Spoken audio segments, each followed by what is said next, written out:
만약에 보아스를 우연히 만나지 못했다면 나오미와 룻은 희망과 용기를 가질 수 있었을까요? 만약 보아스의 호의가 없었다면 나오미의 처신, 그 룻에게 뭐를 부탁합니까? 잘 꾸며서 다자이 끝나고 보아스 누우면 그 누운 자리 가서 이불을 들고 그 발치에 누우라. 그 처신이 어떻게 해석되어졌을까요? 어떻게 해석되어졌을까요? 이 보아스의 반응을 보십시오. 룻이 자기 발치에 이불을 들고 들어왔을 때 보아스가 뭐라고 얘기하냐면, 다른 사람들이 오해하거나 불편하게 여길 수 있으니 너는 해가 뜨기까지 여기 머물다가 조용히 가라. 지금 그 나오미의 그런 며느리에게 부탁한 그 처신은 보아스가 분명히 처신한 바에 의하면 하나님의 인도하심이라고 볼 수 있을 것 같지는 않아요. 근데 만약에 보아스가 그렇게 룻을 배려해 주는 호의가 없었다면 그 나오미가 룻에게 부탁했던 그 처신은 어떻게 됐을까요? 하나님께서 은혜로 보아스를 만나게 하지 않으셨다면 나오미와 룻은 여전히 남의 밭에서 이삭 줍는 것으로 전전긍긍하며 살았을 것입니다. 하나님께서 은혜로 보아스를 통해 호의를 베풀지 않으셨다면 나오미와 룻의 행동은 수치와 부끄러움을 당하고 말았을 것입니다. 그래서 첫 번째, 하나님의 은혜를 제하면 범죄만 남습니다. 하나님의 은혜를 제하면 우리의 죄인됨만 남습니다. 하나님의 은혜를 제하면 아무것도 아닌 게 아니라 내 죄만, 내 죄인됨만 남을 뿐입니다. 아무리 최선을 다한다 해도 하나님 은혜가 아니면 헛수고에 불과합니다. 아무리 성과가 좋다 해도 하나님 은혜가 아니면 아무런 쓸모가 없습니다. 아무리 선하게 살았다 해도 하나님의 은혜가 아니면 선하지 않습니다.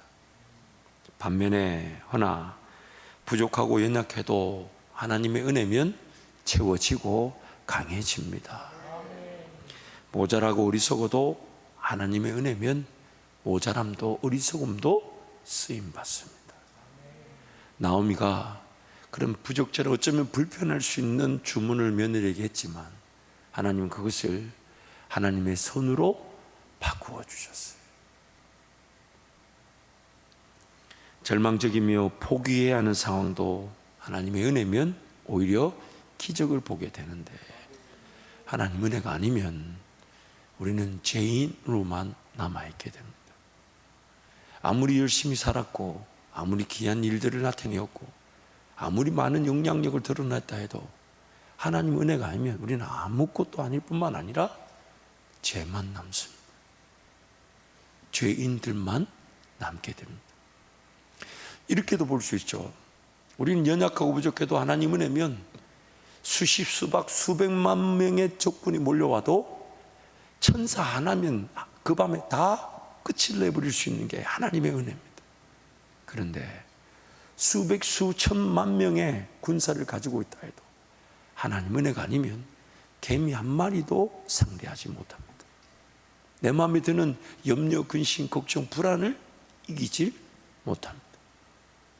순간 찾아오는 근심을, 순간 찾아오는 염려가 아무리 많은 돈이 있고 아무리 많은 지위가 있고 아무리 많은 명예 권력이 있어도 만약 하나님이 나를 놓아버리신다면, 하나님 은혜로 나를 붙들고 계시지 않고 나를 내려놓기라도 하신다면 우리는 여지없이 죄 가운데 헤매고 맙니다.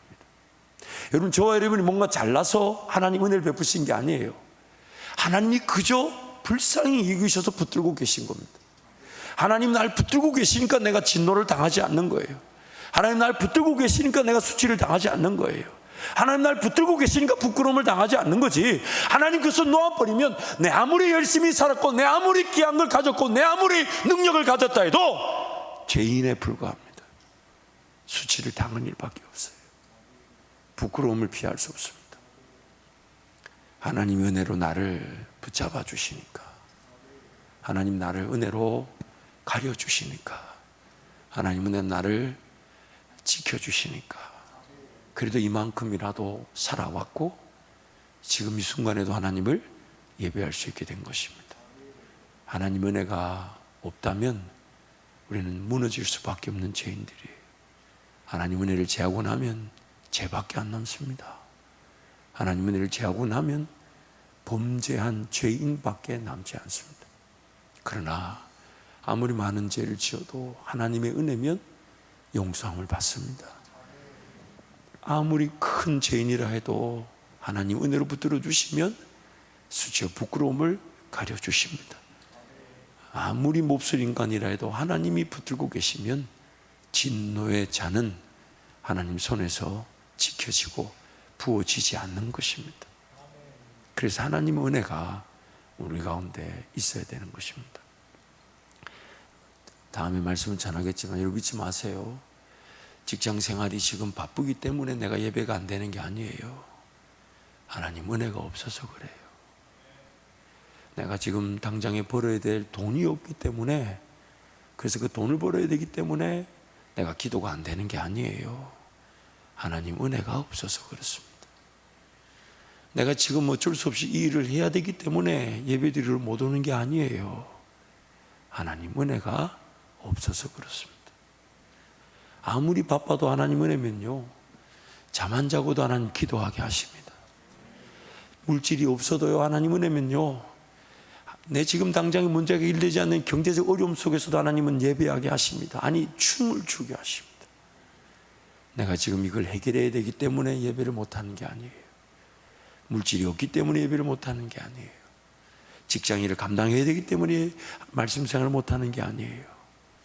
하나님의 은혜가 없기 때문입니다. 하나님 은혜가 없으면 우리는 죄인으로 남아 있습니다. 하나님 은혜가 없으면 죄만 남게 됩니다. 그래서 우리는 하나님 은혜가 필요한데, 룻기 말씀 보면 등장인물이 세 사람이 등장하죠. 하나님의 은혜 역사 속에서 등장인물들이 세 사람이 등장하는데, 첫 번째는 나옴입니다. 하나님을 섬긴다고 하지만 하나님을 알지 못했던 여인. 하나님의 백성인 줄 알지만 인격적 만남이 없는 상태에서의 삶.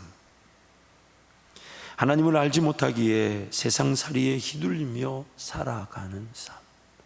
그래서 모압에 좀 살만하다 하니까, 나무의 말 그대로를 인정한다면 모압으로 내려갈 때는 그래도 나름 풍요로 어느 정도 살만한 그 가치, 모압에 가서도 뭐 비즈니스도 하고 집도 어느 정도 살 수 있고 살 수 있다고 여기며 내려갔는데, 나중에 뭐라고 다 거지가 돼서 올라오게 만드셨다. 하나님이 그렇게 만드셨다.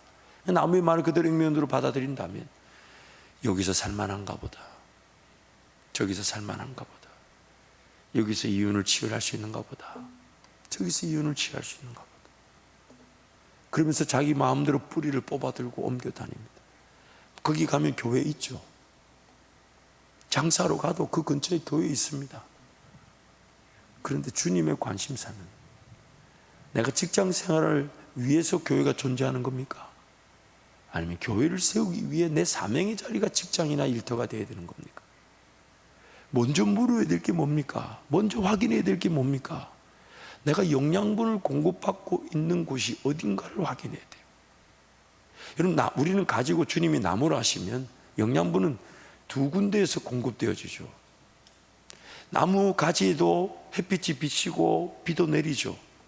영양분이 공급될 수 있습니다. 그러나 그 가지가 나무에 연결되어 있지 않다면, 나무에서 주는 영양분을 공급받지 않는다면, 아무리 말씀 읽고 기도하듯 햇빛을 받고 비를 받는다 해도 죽었다는 것을 확인하는 것은 시간 문제입니다. 시간 문제. 교회를 정하기가 어려운 거지 직장이나 사업을 정하는 게 어려운 게 아니에요. 하나님과의 관계 속에서 영양분을 공급받다 보면 나에게 맞는 일은 영양분을 공급받은 그 가지로서는 열매를 맺을 수밖에 없는데, 그걸 뽑아들고 이렇게, 물론 아둘람의 공동체처럼 사울의 치세 아래에서 갈 곳이 없어서 다윗에게 모여드는 그 은혜가 필요한 경우가 있습니다. 그러나 그것은 예외 조항인 것이지 그것 자체가 일반화될 수는 없는 거잖아요. 어쩔 수 없이 뿌리를 뽑아들고 하나님이 다른 교회 혹은 다른 은혜의 자리로 가게 하시지만은 마지막 교회인 것처럼 가야 되는 것이지, 내가 여기서 이윤을 좀 보고 살만하고 내 생활이 좀 될 것 같고 돈을 좀 더 벌 것 같고, 어차피 거기 가도 교회가 있으니까. 주님은 뭐라고 하실까요? 주님 여러분, 그 교회 가보십시오. 지난날에 내가 몸처럼 생겼던 교회만큼 적응하는 데는 또 시간이 걸리고, 과연 그 교회 안에 내가 제대로 적응할지 안 할지는 장담할 수 없는 일입니다. 그럼 그 기간 동안 내 영양 상태는 어떻게 되는 겁니까? 어떻게 되는 겁니까? 오늘 우리에게 지금 정말 필요한 것은 하나님 그분이 원하시는 곳에, 그리고 여러분, 몸의 기관들과 지체들이 자기 몸을 결정하지 않아요. 머리 대신 예수님이 결정해 주시는 거예요. 그래서 인내하고 주님 음성을 기다리는 것이지. 그런데 자기가 교회를 결정해. 그러다 보니까 지금 어마어마한 안나가 교인들을 거꾸로 가나안 교인들이라고. 물론 우리가 그분들 어떻게 섬겨야 될지를 기도해야 되겠지만, 왜 그런 현상들이 일어납니까? 그런 것들이 이제 세상에서 교회가 오히려 지탄의 대상이 되게끔 빌미를 제공하고 있잖아요. 물론 마음이 어렵고 힘들어서 당장의 은혜를 못 받겠다, 좀 하나님 은혜가 필요합니다만은, 그러나 분명한 기준이라는 게 있잖아요. 기준이라는 게 있지 않습니까? 물론 그 아픔과 상처를 제가 다 함부로 폄하해서도 안 되고 평가절하할 마음도 없습니다. 그러나 그런 어떤 현상이 일어날 때마다 내 스스로에게 던져야 될 질문은, 하나님 정말 여기까지 내가 죽기까지 이 교회를 지킬까요? 아니면 나를 위해 교회를 옮기신다면, 하나님의 머리 대신 예수님의 극적인 인도하심이 아니면 쉽게 옮길 수 있는 일이 아니니까. 그게 오늘 우리 신앙의 인내가 되어야 될 텐데. 듣기 좋다고. 여러분, 온라인에서 많은 말씀들 많이 들으십시오. 좋습니다. 제가 말씀 들을 때마다 저도 참 너무 은혜가 되고 감사해요. 근데 제가 한 가지 분명히 말씀드릴 수 있는 게 있어요. 여러분의 삶을 위해 기도해 주며, 여러분의 삶을 위해 하나님이 주신 말씀은 이 강단 말고 다른 데서 주지 않습니다. 여러분이 힘들 때 달려갈 수 있는 사역자는 저하고 우리 사역자들밖에 없어요. 여러분이 어려울 때 기도해 주며 필요한 말씀, 위로와 격려를 전할 곳은 지금 저하고 우리 사역자들밖에 없습니다. 물론 여러 말씀들 다 주님의 몸된 교회의 귀한 종들이기 때문에 은혜를 받아야 되지만, 그 말씀이 지금 나의 영양분을 채운다고 착각하지 마십시오. 도움이 되며 성장과 성숙, 또한 개인의 삶의 어떤 결단, 그러나 그 모든 것들이 결국은 내가 속한 교회를 더 온전하게 하기 위한 것이지, 더 세우기 위한 것이지, 방황의 빌미가 되어서는 안 되는 것입니다. 나오미가 지금 하나님을 모르기 때문에, 나오미의 삶에, 가정에 일어났던 가장 안타까운 일이 뭡니까? 뿌리를 뽑아들고 자기가 살만하다고 여긴 곳으로 떠났던 것입니다. 또한 나오미는 하나님을 알지 못하기에 하나님을 오해하고 곡해했습니다. 분명히 자기가 선택해 놓고 하나님 나를 치셨다. 분명히 자기가 그 길을 걸어가 놓고 하나님 나를 오늘 이렇게 빈털터리로 만드셨다. 물론 모든 것이 하나님의 뜻 안에 있지만 나의 선택과 나의 결정 하나님 가로막지 않으시더라고요. 만약에 내가 잘못된 선택을 하고 잘못된 길을 걸어가면 하나님이 막아주시고, 하나님 내 죄짓지 않도록 나를 꺾어주실 줄 알았는데 그렇게 안 하시더라고요. 만약 그렇게 하셨다면 하와가 선악과 따먹을 때 그 손을 치셔야만 했어요. 그 하나님 그렇게 안 하시더라고요. 내가 선택하고 내가 결정해놓고 나중에 일이 어려워졌을 때는 하나님이 치셨다. 하나님 나를 어렵게 만드셨다. 아닙니다. 내가 하나님을 온전히 섬기지 못한 내 죄가 오만한 자의 자리에 앉게 만들었고, 죄인들의 길에 서게 만들었고, 악인들의 꾀에 빠지게 한 것입니다. 하나님과의 관계 중심의 삶을 살지 못한 결과가 나로 하여금 그렇게 어렵고 힘든 삶의 자리에 서게 만든 건데, 너무나도 은혜인 것은 그런 나를 하나님께서 또 참아주시고 또 은혜를 주시니 그게 감사할 따름입니다. 그러나 나오미는 하나님을 모르니까 그 하나님을 오해하고 곡해합니다. 하나님께서 세워놓으신 법의 수혜가 필요한 상태.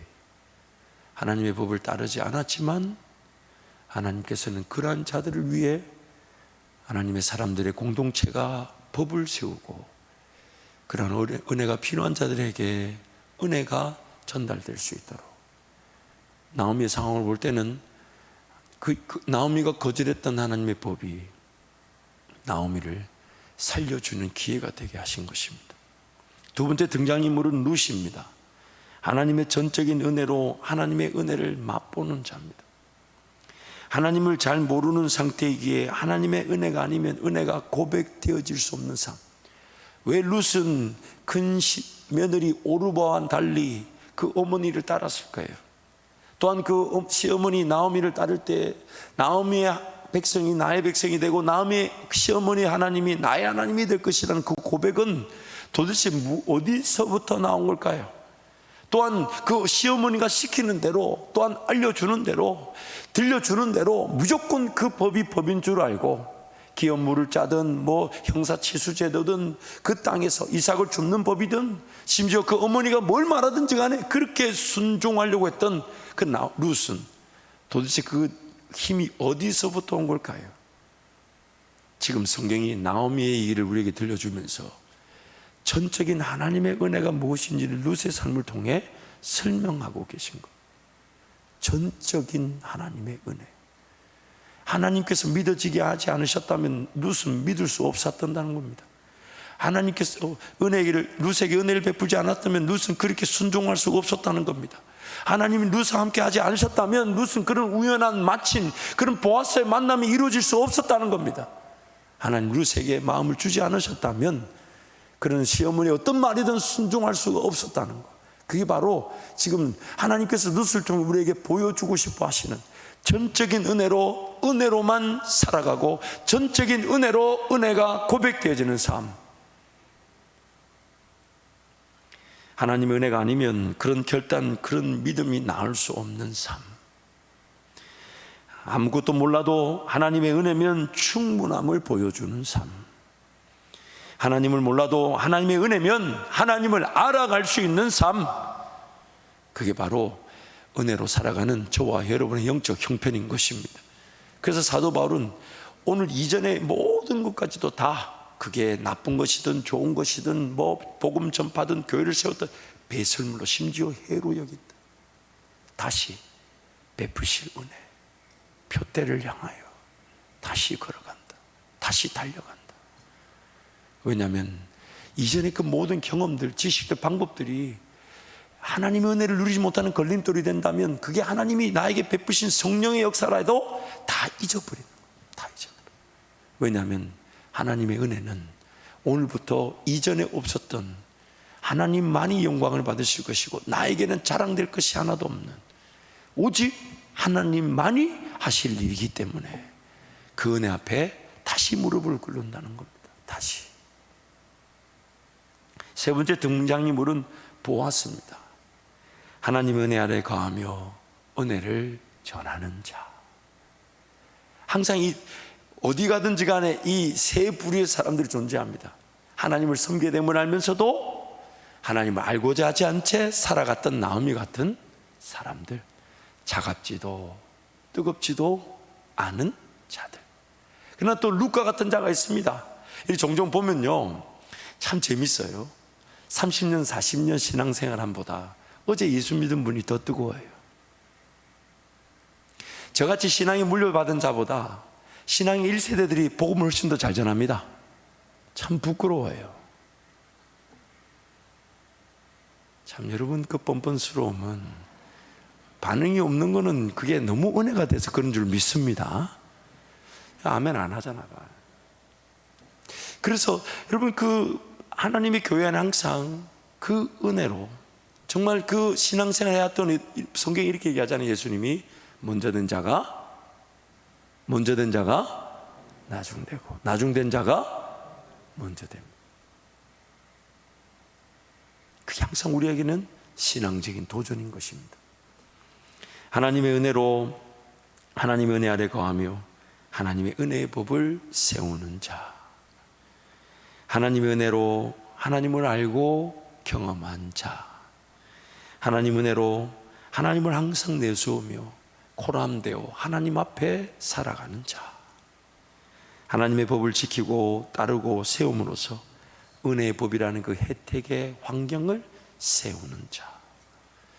하나님의 은혜 역사가 펼쳐질 때 공교롭게도 이 세 부류의 등장인물들은 항상 존재하는 것 같아요. 정말 하나님 은혜가 아니면 회복될 수 없는 자, 하나님 은혜가 아니면 해석될 수 없는 자, 하나님 은혜를 전하는 자. 여러분, 우리 교회 안에도 바로 그 세 부류가 존재하고 있는데, 오늘 금요철에 오신 분들은 최소한 보아스 같이 은혜 아래 살다가 은혜를 전하는 자인 줄 믿습니다. 은혜 아래 거하다가 은혜를 전하는 자인 줄 믿습니다. 그래서 루키스 2장 4절 보아스의 고백을 한번 보십시오. 함께 선포하겠습니다. 마침 보아스가 베들레헴에서부터 와서 베는 자들에게 이르되 여호와께서 너희와 함께 하시기를 원하노라 하니 그들이 대답하되 여호와께서 당신에게 복 주시기를 원하나이다 하니라. 보아스는요, 말끝마다 하나님이 당신과 함께 하기를 원합니다. 하나님께서 복 주시기를 원합니다. 그 은혜가 가득 차고 있어요. 2장 10절에 12절 말씀도 함께 선포하겠습니다. 룻이 엎드려 얼굴을 땅에 대고 절하며 이렇게 이르되 나는 이방 여인이거늘 당신이 어찌하여 내게 은혜를 베푸시며 나를 돌보시나이까 하니 보아스가 그에게 대답하여 이르되 내 남편이 죽은 후로 내가 시어머니에게 행한 모든 것과 내 부모와 고국을 떠나 전에 알지 못하던 백성에게로 온 일이 내게 분명히 알려졌느니라. 여호와께서 내가 행한 일에 보답하시기를 원하며 이스라엘의 하나님 여호와께서 그의 날개 아래에 보호를 받으러 온 내게 온전한 상 주시기를 원하노라 하는지라. 보아스는 하나님께서 그 나오미 룻에게 그 은혜 아래 보호되어지게 하실 일이 자기를 통해 이루어지게 하실 줄 알았을까요? 이때는 몰랐을 겁니다. 그런데 보아스의 태도를 보십시오. 그 은혜를 경험하고 뭘 대하든지 간에 은혜를 선포하고 은혜를 전하고 은혜를 내세우는, 은혜 환경 아래에서 은혜를 맛보고 은혜의 법을 세워 은혜가 필요한 자들에게 은혜를 전하는 귀한 그 하나님의 은혜의 사람으로 우리에게 소개되고 있습니다. 3장 10절 14절 오늘 본문 말씀도 우리 한 번 더 선포하겠습니다. 그가 이르되 내 딸아 여호와께서 내게 복 주시기를 원하노라. 내가 가난하건 부하건 젊은 자를 따르지 아니하였으니 내가 베푼 인애가 처음보다 나중이 더하도다.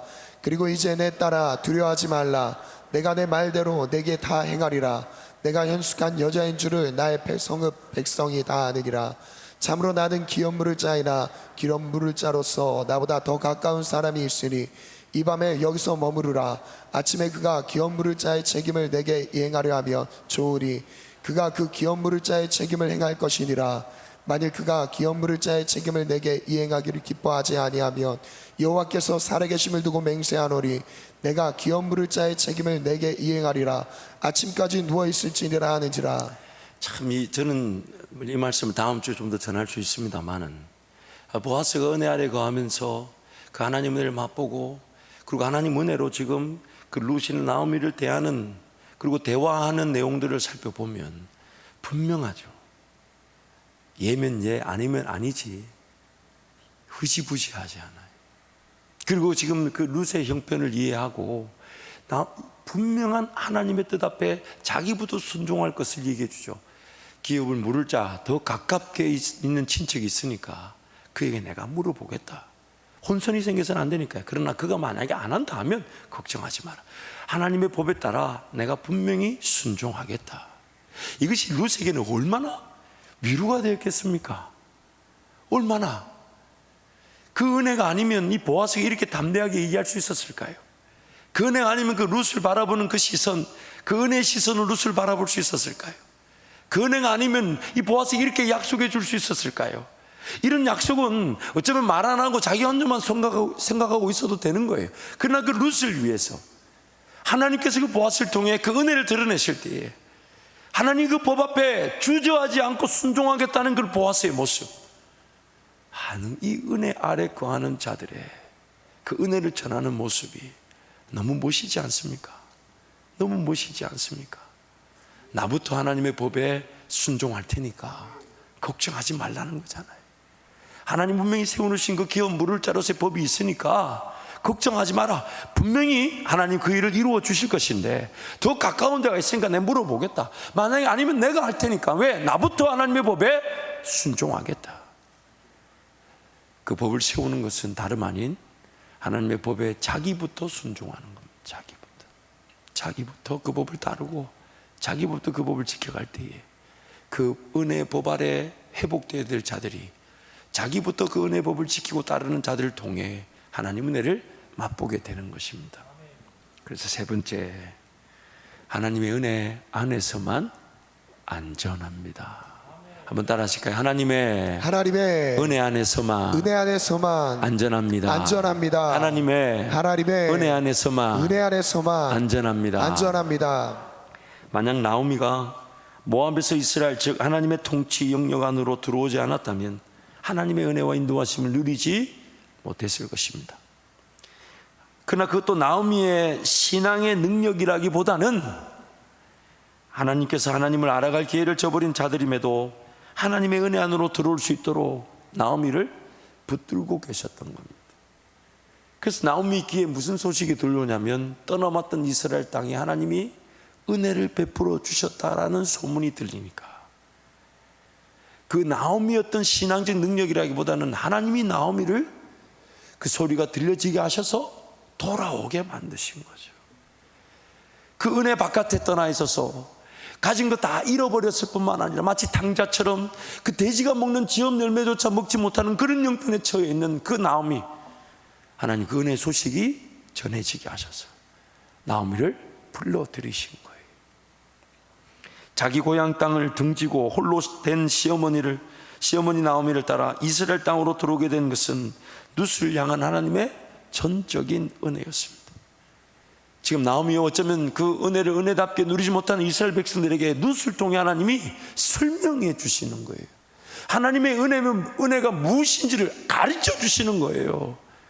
오직 하나님만이 하신다고. 아무것도 몰라도, 아무 지식이 없어도, 아무 능력이 없어도 하나님이 믿게 하시면 믿어지는 것이고, 하나님이 따르게 하시면 따르게 되는 것이고, 하나님이 순종하게 하시면 순종할 수 있다는 것을 룻을 통해 보여주시는 거예요. 룻을 통해. 이방 땅임에도 불구하고 하나님의 전적인 은혜로 하나님 은혜의 법 아래에서 회복의 은혜를 누리게 된 것, 바로 룻을 통한 하나님의 은혜인 것입니다. 나오미의 인간적 욕심으로 수치를 당할 수 있는 일을 하나님께서는 하나님의 은혜를 부어주시는 계기로 삼아주셔서 은혜로 보호되어지게 하셨어요. 아침이 될 때까지 사람들이 시선을 의식해서 마치 숨어있듯 그 룻을 배려한 것은, 나오미가 지금 룻에게 부탁한 것은 하나님의 어떤 방식이라고 볼 수는 없어요. 지금 하나님을 잘 모르는 나오미 입장에서는 뭐 지푸라기라도 하나 잡으려는 마음 아니었을까요? 어쩌면 하나님 은혜로 지금 인도되어져 가고 있는데 그것을 마치 자기 인간적인 어떤 생각과 방법으로 확 덤벼든 거 아닐까요? 뭐 이런 거 아닐까요? 나 어차피 잃을 게 없어. 믿져야 본전이야. 그러나 이 기회 놓칠 수 없어. 그러면서 그 룻에게 어쩌면 지나친 요구인데, 그 룻은 또 그걸 순종해서 그렇게 했는데 보아스가 아니나 다를까 그 불편한 상황을 좀 더 설명하며 안심시켜주고 다른 사람들이 불편하게 여기지 않도록 룻에게 당부하는 모습들은 그 나오미의 인간적인 생각임에도 불구하고 하나님 어떻게든 그 은혜 아래 은혜 땅으로 돌아온 나오미에게 룻을 통해 은혜를 베푸시기 위해서 그 나오미의 인간적인 방법도 눈 감아주시고 합력하여 선을 이루게 하신 거예요. 하나님의 통치 영역 안에 들어와 있다는 그 하나의 이유로 하나님께서 모든 것이 합력하여 선을 이루게 하시지만, 그러나 여러분 명심하십시오. 그렇다고 해서 불이나 불법이나 혹은 죄를 자초하라는 것이 아닙니다. 지으라는 것이 아닙니다. 그럴 수 없습니다. 그럴 수 없습니다.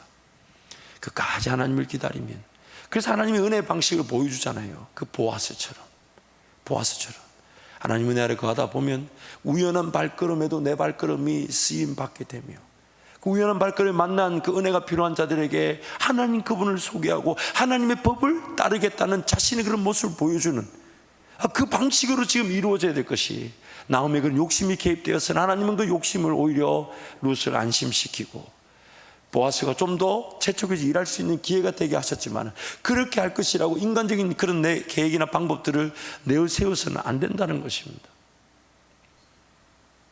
하나님의 통치 영역, 즉 교회 공동체의 역할은 하나님의 은혜의 법을 세우고 지킴으로써 하나님을 떠났던 자들이 회복될 수 있도록 도와주며, 하나님을 모르는 자들이 하나님 은혜를 경험하고 하나님을 알아갈 수 있도록 하나님 은혜를 전하는 것입니다. 그러므로 오늘 저와 여러분의 우선순위는 하나님 은혜 안에 머무는 것입니다. 머무는 것이에요. 왜 여러분 기도하면 됩니다라고 말하는 것은, 기도 그 자체가 능력이기도 하며 기도하면 하나님의 일하심을 보기도 하지만, 기도하면요, 내 어리석었던 삶의 자리도 하나님이 이런 나오미처럼 은혜로 보듬어 주시고 나를 지켜주시고 그 상황을 보호해 주시고, 어쩌면 하나님의 은혜가 아니면 수치와 부끄러움을 피할 수 없는 일인데 하나님이 나를 긍휼히 여겨 주셔서 그저 하나님이 가려주시고 가죽옷을 해서 그 아담과 하와에게 입혀주시듯이 그렇게 하나님 나를 보호해 주시는 것. 그래서 기도의 자리에 달려나와 인내하는 겁니다. 하나님, 나를 불쌍히 여겨 주십시오. 무엇이 틀린지도 모르고 무엇이 틀렸는지도 모르고, 지금 나에게 어떤 은혜가 필요한지 모릅니다. 어떤 지혜가 있어야 될지 모릅니다. 어떤 꿈이 꾸어져야 되는지도 모릅니다. 총체적으로 난국이에요. 그런데도 우리는 그 죄인됨의 상태에서 얼마나 용기 있게 살아가는지 모릅니다. 얼마나 자신 있게 살아가는지 몰라요. 얼마나 그 은혜 아래 머물기보다는 그저 내가 할 수 있고 내가 원하는 방식대로 그렇게 살아가는지 모릅니다. 그러나 하나님 그분께 달려나와서 그 은혜 아래 머물기를 작정하고 하나님 사모하고 하나님 기대하고, 특별한 권세와 능력이 아니라 하나님 은혜 아래 머물기 위해서 기도의 자리에서, 말씀의 자리에서 주님을 사모하고 인내한다면 나의 연약함은, 나의 부족함은 오히려 강함의 기회가 될 것이고, 내 어리석음과 미련함은 하나님께서 오히려 하나님만이 일하신다는 것을 배우게 하실 것이면서 최소한의 안전으로, 최대한의 인도하심으로 내 삶을 이끌어가 주시는 것입니다. 그래서 기도하면 됩니다. 그래서 기도하면 됩니다.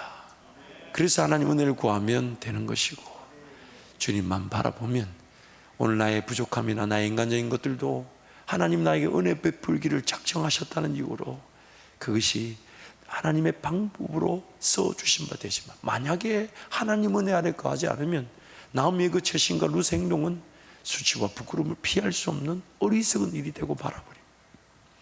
그럼 우리 연약함을 아시고 그저 하나님 바라보고 하나님께 시간을 드리고 삶의 우선순위를 구별해 어떻게든 하나님을 기억하고자 하고 하나님을 찾고자 하고, 하나님 그분의 은혜 아래가 아니면 안전해지지가 않으니까, 내 마음조차 지켜지지 않으니까.